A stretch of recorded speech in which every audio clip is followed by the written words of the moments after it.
Okay, here we go. Here is the perfect lemon cake that I made. That's the name of it. It doesn't mean I think it's the perfect lemon cake.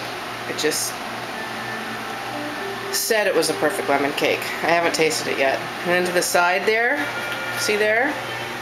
That's the lemon cake with the strawberry or the raspberry filling that I had yesterday. You can see the Happy Birthday Rachel kind of, if you look closely.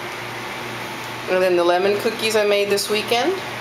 And the kind of burned onion cakes, green onion cakes I made tonight because I was talking on the phone and making them at the same time. And I could show you the tea eggs, but I'm the only one who's a fan of the tea eggs. And then if you look at me, if I do this right, see, I'm wearing the Happy Birthday Princess tiara. See? So there we go. And so there you go. That's the birthday thing. Not that there's much there, but, you know, whatever. Have a good night.